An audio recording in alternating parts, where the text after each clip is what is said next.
नमस्कार, आप देख रही हैं खबरें अभी तक। मैं हूं आपके साथ अनुराधा तुरान।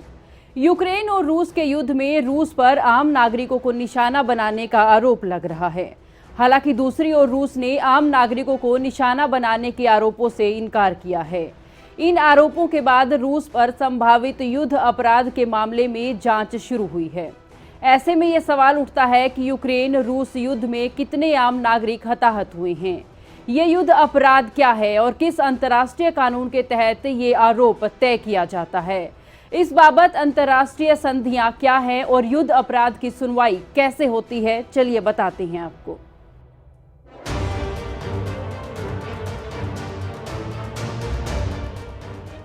युद्ध अपराध को परिभाषित करने वाले कानून जिनेवा कन्वेंशन कहलाते हैं।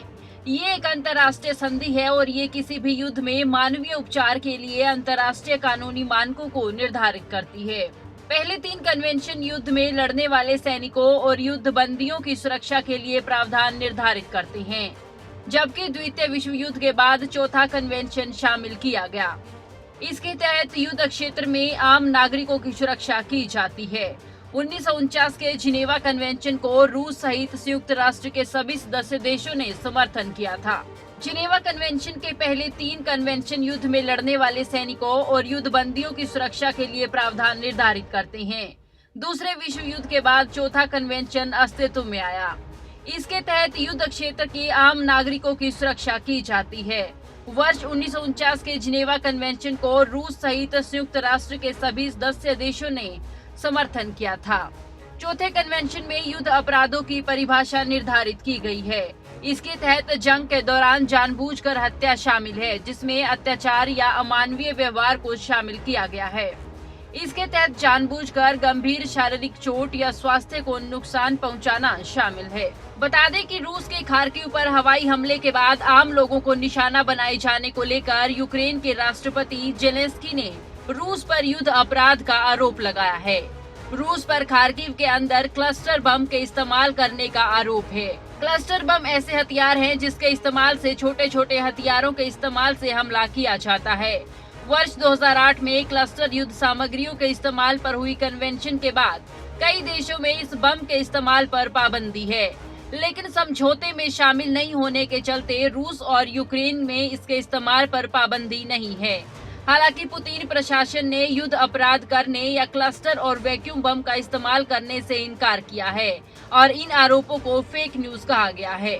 यूक्रेन संघर्ष का मामला अंतर्राष्ट्रीय अदालत में पहुंच चुका है। अंतर्राष्ट्रीय अपराध अदालत के मुख्य अभियोजक ने कहा कि कथित युद्ध अपराधों, मानवता के खिलाफ अपराध और नरसंहार के सबूत एकत्रित किए जा रहे हैं। अदालत ने ये कदम 39 देशों द्वारा जांच की मांग उठाए जाने के बाद उठाया है।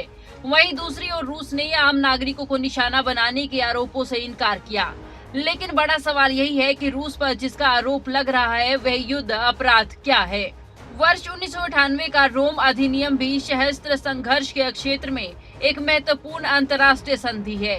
इस संधि के मुताबिक युद्ध अपराध है। अंतर्राष्ट्रीय कानून और इसके उल्लंघन को समझने के लिए उपयोग गाइड माना जाता है।